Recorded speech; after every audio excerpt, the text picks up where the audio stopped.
Hey folks, Dave here, and I like knives. Here to talk to you today about the Kershaw Fraxion.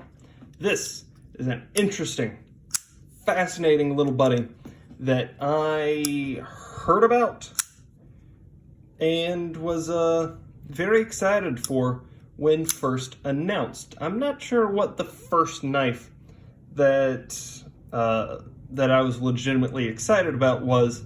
This has got to be up there shortly after I got into it.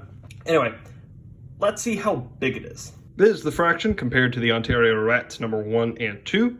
Number 2 being just a little bit smaller in blade length. This is the Fraxion compared to an Spyderco Endura and a Spyderco Delica. Once again, Delica, just a little bit smaller blade length. Spyderco Paramilitary 2 and Para 3. This one is interesting. We're going to come back to it. Benchmade's Griptilian and Mini Grip. It's interesting just on the face of it how much gold this knife has and how much garbage this knife has. So let's talk about it. We're going to start with the size of the blade. Something I forgot about, but no I didn't. The size of the blade. This is kind of its defining grace in a couple of ways. We can see that the blade is just a little bit, even measuring the full sharpened blade length, is just a little bit less than 3 inches, which is a big legal point in some municipalities. And the weight is 2 ounces. For comparison, the Spyderco Para 3 lightweight is, not as long, so you're getting a little bit more sharpened blade length out of the Fraxion, and the entire point of it, being its weight, is just a little bit heavier. So I am in no way comparing the qualities of these two pieces, but as far as straight up size to weight ratio, Fraxion kills it. Fraxion kills it. And it does so by not having any kind of metal liner on the show side, and by having a cutout on the lock side. But, you know, the just straight G10 or FRN or whatever this is something that I would complain about in a DPX Hest. But in this is making no claims at being a work knife, just a general office EDC. That's not something that you need, making this absolutely incredible in that way. The action also solid. This is running on bearings. The bearings running on washers. Interesting. If you look up my liner lock disassembly video down below, you won't be able to see the insides of this thing. The pivot point also captured on this, a $20 knife on another gold. This is $23. This pivot is captured. This one isn't. I will never not be upset about this. So that's incredible. Blade shape is great. Slender, pointy, has a weird little, what is that? A hump of some kind right there with a swedge, trying to go for a subtle spear point or something. The jimping's nice. This is 90 degrees, and the jimping is 90 degrees, and because it's serrated, can throw sparks like an absolute boss, in case anyone in the world ever was wondering.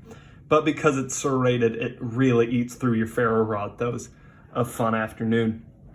Pocket clip is probably my favorite of Kershaw's pocket clips because it's just simple. It's not particularly deep carry, but it is the same screw holes as many of their other deep carry knives. So for instance, this one right here, I believe these have the same hole pattern. This a Kershaw bare knuckle. You could switch the clips between these two knives, and there you have a deep carry clip on your Fraxion. Or get a ZT aftermarket clip, because these definitely have the same screw holes. And there you go, there's an aftermarket clip for your Fraxion. Although a titanium pocket clip would cost the same amount or more as the knife as a whole. Which is interesting. I love knives that are in this price bracket. The lock bar is excellent. There's a little bit of knurling there on the edges, just to help you get your thumb in there and gain access to it. You can see right there, just peaks just a little bit over the ramp. Nice and easy. I love things that are nice and easy and that come in 1,000 different colors. Green, blue, black, pink, purple. I don't know what you want. Stonewashed, black stonewashed. Black coated, I think. There hasn't been a tiger stripe version of this, but I'm so waiting on it. Anything that you want, the variety is there for this. In cosmetics alone, the variety is there for this thing. I love it when Kershaw realizes that they have a potential moneymaker and just pumps out several different versions of them. What's your flavor of the day? Get that Fraxion. However, not everything can be gold. Some of it's garbage. And because we're talking about a budget piece, there's a lot of it that comes back to that price point, but not everything. There were decisions made here, and those are important to talk about. First off, we're going to go through the general stuff that has to do with pricing, and we're going to start with the grind. Yeah, there's a little bit of beard there. You missed it. Not great sharpening choil, actually just generally poorly done. The materials are going to be absolutely lackluster.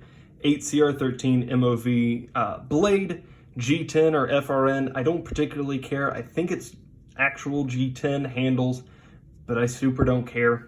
And the chamfering is absolutely terrible. So especially back here, I don't know if you can hear my finger catching on that and actually pulling away little bits of skin, but that is uncomfortable, especially as you're closing it because your palm's digging in, and when you open it because your finger gets caught right there. Chamfering, not good. And the place that they decided to go with the source of personality for the knife is the carbon fiber peel ply crap. I don't care if this is real carbon fiber or not, or if it's just a sticker. It's a stupid idea. It's a fad that was in the knife world hardcore for a couple of years. CRKT had several models that had similar kinds of carbon fiber on it.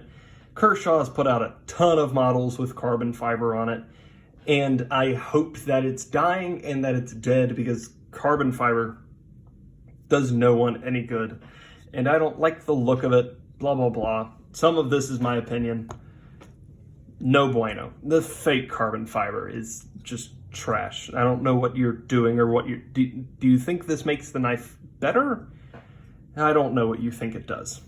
And that being a huge selling point also, because any knives in this category with this kind of sticker on the knife, absolutely they're going to mention carbon fiber somewhere in the description, like it's the center point of its personality, which it shouldn't be. And in this case, luckily it isn't. The action is, and the captured pivot is, and all of the great things about that are its personality. When I first got this, I legitimately thought that it was assisted, because you cannot hit, because the detent is perfectly tuned. You can't hit it and it not open. Carbon fiber's garbage. Bad decision. And just not sure how to express this fully, but the general quality is lacking. Part of it's the chamfering. Part of it's the incredible amounts of Loctite that were used here on the body screws. Part of it's the carbon fiber, and like you've got it ramped on one side but not through the middle. Why would you not carry that out throughout all of it? The general feel of this plastic, it does not feel good. It does not feel like you would want actual, or let's go cheaper, how you would want actual like G10 to feel. It feels more like FRN, which I typically don't have a problem with. It just, this knife feels very cheap. This is, I think I figured out what it is. It also doesn't have a liner on the show side, but we already talked about how that's not a huge thing. I just realized that I had it written down. What this feels like is almost a ZT, almost a zero tolerance pivot and an M-Tech handle. That's almost what it, and a Kershaw blade. That's almost what it feels like, because the pivot, the action, is incredible. If you watch my disassembly on the liner lock, you can see that before I took it apart, it was drop shutty.